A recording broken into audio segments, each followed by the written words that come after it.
And all the kids are laughing. It's my bar.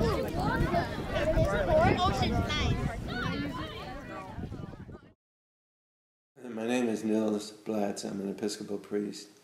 I've been a communicant in the Diocese of Long Island for my entire life and spent many happy and formative years at Camp DeWolfe, beginning in 1947 and never ending, essentially. Short breaks for college and the like. Well, my first year at Camp DeWolfe was when I was 7 years old. So that's by virtue of subtraction, 1947. And I think the camp was brand new at that time as well. And I remember being very impressed on the drive out here from Freeport, that hill. I mean, I was nervous anyway, but that hill that approaches the camp, are you familiar with that hill? And yet I survived it, and my first assignment as a camper was to tent Area B. Now there's no longer tent areas that I know of. But it was on a platform in the woods, and it was very exciting to me for that reason alone. And my first counselor was Harrison Libby, who was very generous to the camp throughout his life. Quite a guy, and we hit it off immensely. My next assignment was in one of the cabins, and it was great fun. I mean, it was really exciting. And we began each day with the Eucharist outdoors. And I remember the counselors being very insistent that I kneel. And I found a stump of a tree that fit me perfectly. So, you know, in other words, you weren't supposed to slouch, but I found the trunk of a tree just about the right height, and that was mine at the morning chapel. Then we went up for our breakfast and then had our assignments. The assignments involved some Bible study, arts and crafts, typical stuff.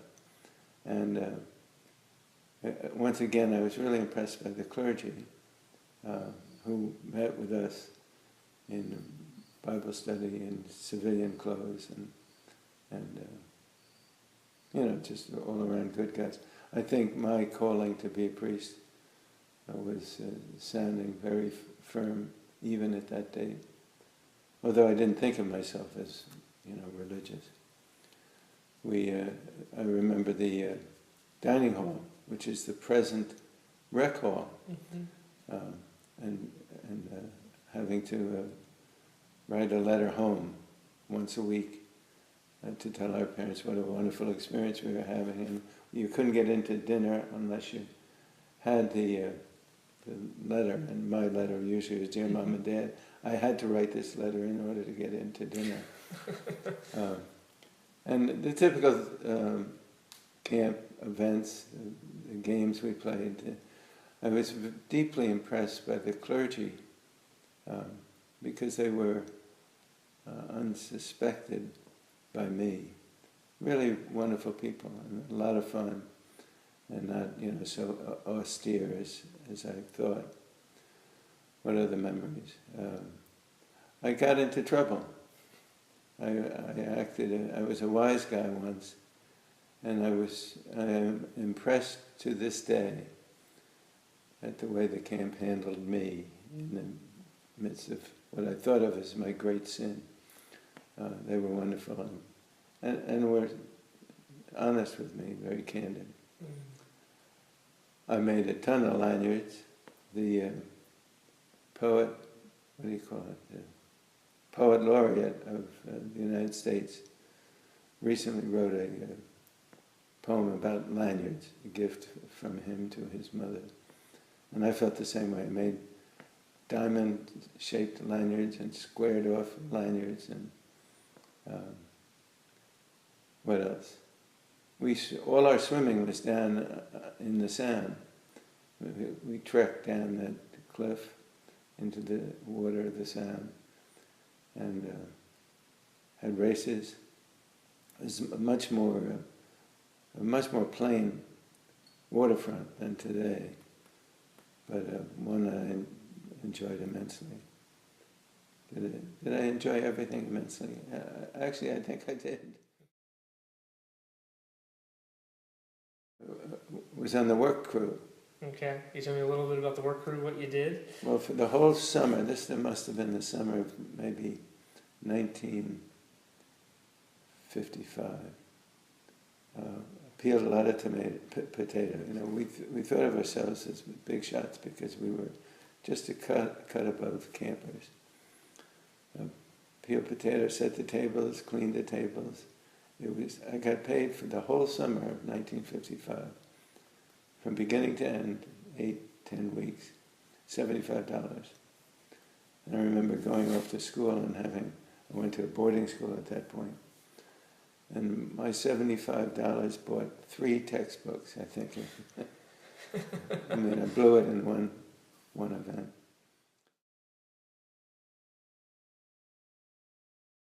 The most beautiful aspect of my camping days was not only the setting.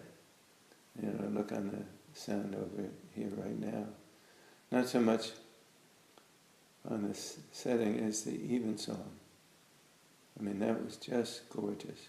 Late in the afternoon or early evening, we'd gather in this outside chapel, which we could do most of the time, and just sang favorite hymns and songs as the sun set, and, you know, gaga. It was wonderful. It was just a beautiful experience.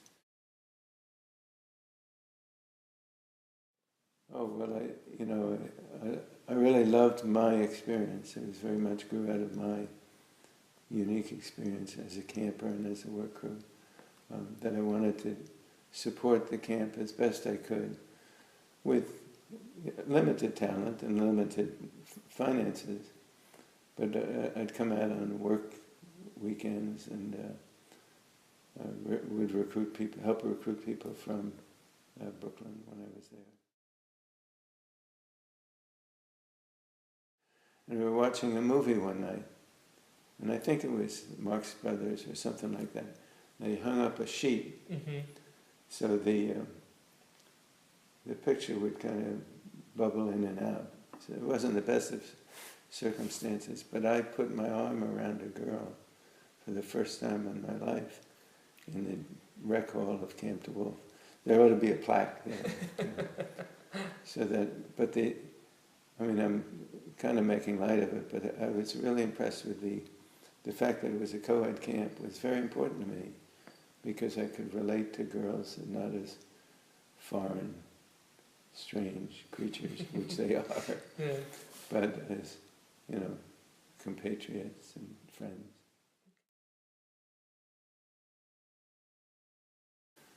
The time I got in trouble, I mean, I was splashed water on another cabin. And how my counselor and the camp director, John Davis, how they handled my sin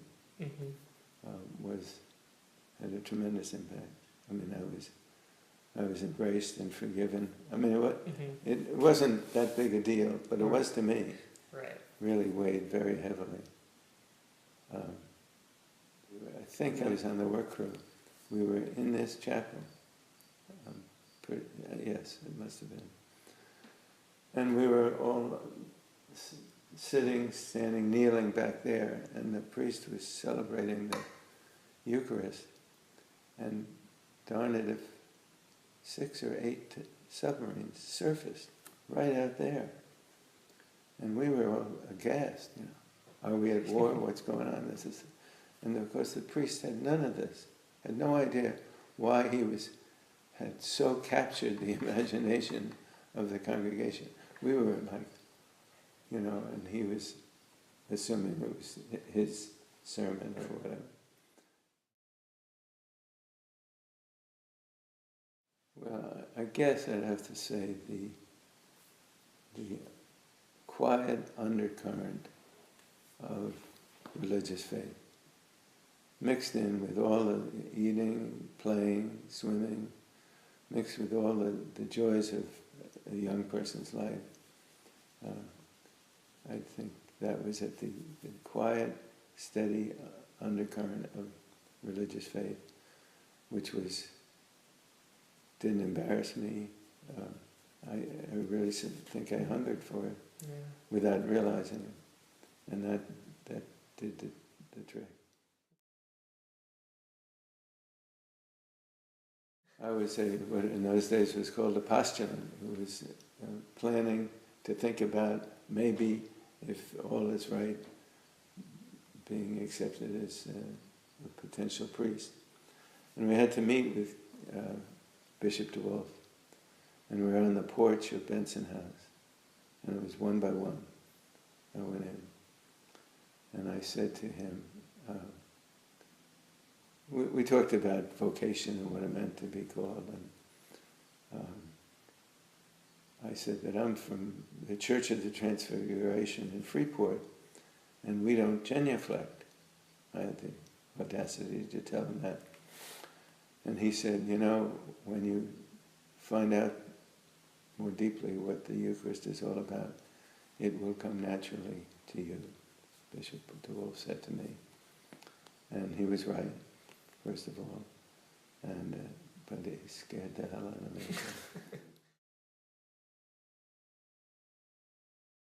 He was tough. Remember, he was a tough leader. We tried to steal the bell. I probably shouldn't tell all of this. Go ahead. You know, the bell that woke us up was right in the front door of the dining hall. And we tried to get up early a couple of times, and he caught us. But that was good fun. At least I thought it was. Right. I guess I can only speak in generalities, that it's a well-oiled machine now, without losing any of the spontaneity and that undercurrent of religious faith. It's just, I mean, in all honesty, you've done a good job, a tremendous job, and that's, I'm really proud to be, I should have worn my camp t-shirt. I'm really proud to be a graduate of this place.